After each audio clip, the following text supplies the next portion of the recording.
देखेंगे digestive system human being का, तो ह्यूमन बींग का जो डाइजेस्टिव सिस्टम है कंप्लीट टाइप का होता है।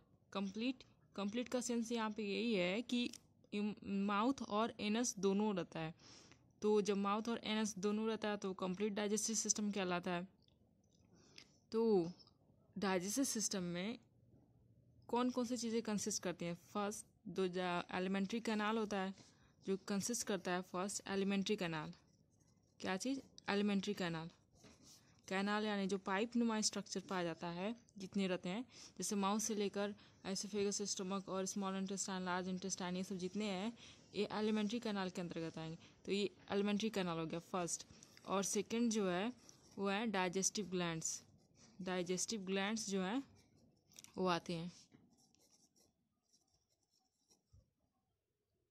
ठीक है।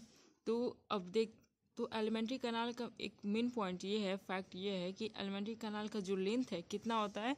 एलिमेंट्री कैनाल का जो लेंथ है 8 से लेकर 10 मीटर के आसपास, 8 से 10 मीटर के अंदर आता है, इतना मीटर होता है। फीट में कहें तो 32 फीट, 10 मीटर में मतलब 32 फीट होगा, ठीक है। अब डाइजेस्टिव एलिमेंट्री कैनाल को पहले देख लेते हैं कि एलिमेंट्री कैनाल में कौन कौन सी चीज़ है। तो एलिमेंट्री कैनाल में फर्स्ट है हमारा माउथ। जो ये ओपनिंग है जो लिप से कवर रहता है वो हमारा माउथ है। इसको क्या कहेंगे? माउथ, जिसे फूड को हम अंदर लेते हैं। और उसमें टीथ अंदर के जो फिर ये जो रीजन दिखाई दे रहा है इसको क्या कहेंगे? बकल कैविटी और बक्को फेरेंजियल कैविटी। बक्को फेरेंक्स तक जितने रीजन है यहाँ से यहाँ तक तो को बक्को फेरेंजियल कैविटी कहते हैं, ठीक है। और माउथ में ही हमारा जो ग्लैंड्स है वो पाए जाते हैं। जो और उसके बाद से जो पाइप दिख रही है यहाँ पे, ये लंबी सी पाइप है, ये हमारा एसोफेगस है। ये हम सब देख रहे हैं कि एलिमेंट्री कैनाल के अंतर्गत जितनी चीज़ें आती हैं वो है एसोफेगस, ठीक। एसोफेगस का लेंथ कितना होता है? एसोफेगस का जो लेंथ है 22 से लेकर 25 सेंटीमीटर के बीच आता है, ठीक है। सेंटीमीटर में है 22 से 25 सेंटीमीटर। और जब एसोफेगस है जाके इसकी ओपनिंग कहाँ पे होगी? इसकी ओपनिंग हमारे स्टमक में होगी। तो ये हमारा जो बीन शेप में दिख रहा है, बीन शेप में जो स्ट्रक्चर दिख रहा है ये हमारा क्या है? स्टमक है। स्टमक के भी कई रीजन होते हैं, 3 रीजन में डिवाइडेड है स्टमक। तो ऊपर का जो रीजन दिख रहा है ये वाला ऑरेंज कलर से, ये हमारा क्या है? फुंडिक रीजन। तो फर्स्ट जो रीजन है, इसको फर्स्ट मैं यहाँ पे लिख दे रही हूँ, फर्स्ट रीजन है फुंडिक कहते हैं, फुंडिक। यहाँ पे गैस भरे रहते हैं, गैस या फिर कह सकते हैं कि ईयर वाले से भरा हुआ कैविटी है स्टमक का, तो ये है। फिर दूसरा जो मिडिल पोर्शन है, मिडिल पोर्शन इसको कहेंगे कार्डियक स्टमक, बीच का पोर्शन कार्डियक स्टमक। और जो तीसरा है ये ब्लू कलर से डार्क ब्लू है, उसको कहेंगे पाइलोरिक स्टमक, पाइलोरिक स्टमक। देखो फुंडिक वाला थोड़ा सा ऊपर टॉप पे है और ये गैस भरा रहता है, कार्डिक मिडिल पोर्शन है, और जो है पाइलोरिक नैरो रीजन स्टमक का जो जाके डिडोनम से अटैच हो जाता है, ठीक है। और जो आइसोफेगस है, आइसोफेगस की ओपनिंग किस वाले पोर्शन में होगी? तो आइसोफेगस की जो ओपनिंग है वो कार्डिक स्टमक में रहती है। और यहाँ पे आइसोफेगस और स्टमक के बीच जो जुड़ता है तो यहाँ पे कुछ स्पिंचर मसल्स पाए जाते हैं जो फूड को के ब्लैक को मतलब बैक फ्लो को रोकते हैं। तो कौन सा मसल्स पाए जाते हैं? स्पिनेचर मसल्स, कार्डियक स्पिनेचर मसल्स। तो ये स्टमक के रीजन हो गए फुंडिक, कार्डिक और पाइलोरिक। अब उसके बाद से स्मॉल इंटेस्टाइन आता है हमारे एलिमेंट्री कैनाल में। तो स्मॉल इंटेस्टाइन ये जो रेड कलर से दिख रहा है यहाँ पे पूरा सबसे कॉइल स्ट्रक्चर दिख रहा है, ये हमारा स्मॉल इंटेस्टाइन है। क्या है? स्मॉल इंटेस्टाइन है। तो स्मॉल इंटेस्टाइन की जो लेंथ है ये कितनी मीटर की होती है? सबसे देखो स्मॉल इंटेस्टाइन है सबसे लंबा रीजन है, लेकिन ब्रॉड कहने के सेंस में ब्रॉड नहीं होता, ये पतला होता है, पतली पाइप। जैसे पेन है तो पतली है और लंबी रहेगी। तो स्मॉल इंटेस्टाइन पतला और लंबा है, स्मॉल इंटेस्टाइन, इसकी लेंथ 6 मीटर है। कितनी है? 6 मीटर। और क्या फीट में कहेंगे तो 20 फीट। तो एलिमेंट्री कैनाल का मैक्सिमम लेंथ हमारे स्मॉल इंटेस्टाइन में चला जाता है। तो स्मॉल इंटेस्टाइन भी कुछ रीजन में डिवाइडेड है।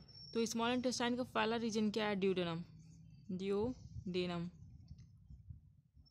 तो ड्यूडेनम कहाँ है? यहाँ पे लोकेट करेंगे तो हमारा ड्यूडेनम ये वाला है, ये जो स्टमक और स्मॉल इंटेस्टाइन को जोड़ता है ना वो, तो ड्यूडेनम ये वाला रीजन। यहीं पे लीवर से जो सिक्रेशन आती है और पैनक्रियास से सिक्रेशन आता है, ड्यूडेनम में सिक्रेट होता है।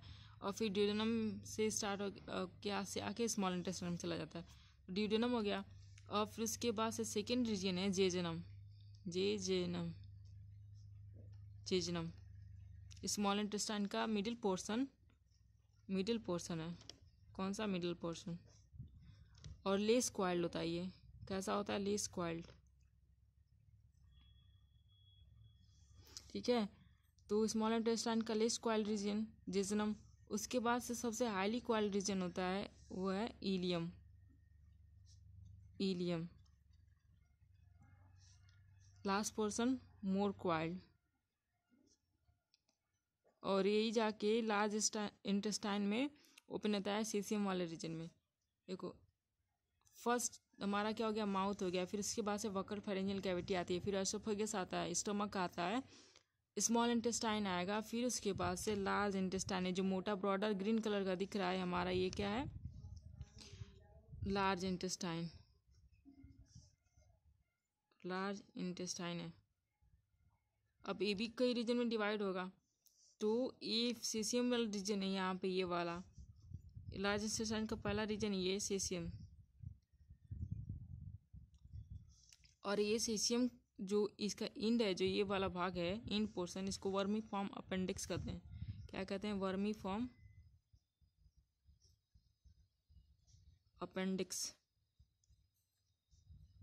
और जो सीसियम और ये वर्मीफॉर्म अपेंडिक्स है, नॉन फंक्शनल हो गए सब इस टाइम। तो वेस्टिजियल ऑर्गन है, ठीक है, नॉन फंक्शनल, इसका कोई काम नहीं है, नॉन फंक्शनल है।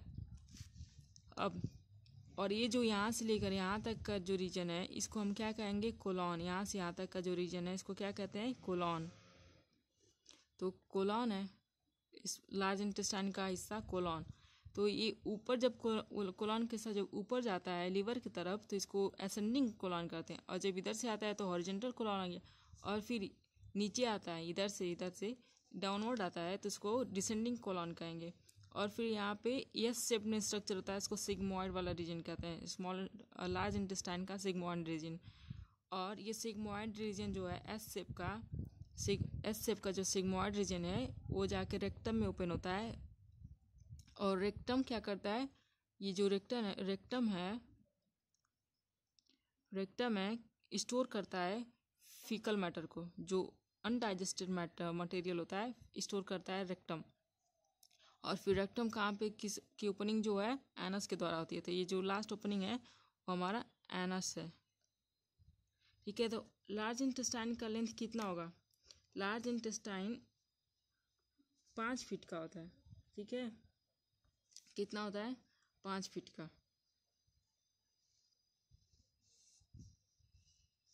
मतलब सबसे छोटा हिस्सा लार्ज इंटेस्टाइन है, तो बस 5 ही फीट का होगा। तो हम देखें कि लार्ज इंटेस्टाइन का कितना लेंथ होता है। लार्ज इंटेस्टाइन का जो लेंथ है हम 5 फीट लिख देते हैं यहाँ पे, 5 फीट। तो लार्ज इंटेस्टाइन की प्रॉपर्टी क्या है कि ये मोटा होता है, ब्रॉडर होता है, और लेंथ में छोटा होता है। नाम लार्ज है लेकिन प्रॉपर्टी इसकी उल्टी है। तो ये हम एलिमेंट्री कैनाल को देख लिए। अब थोड़ी अगली वीडियो हम देखेंगे जो डाइजेस्टिव ग्लैंड्स हैं, तो देखेंगे उसमें।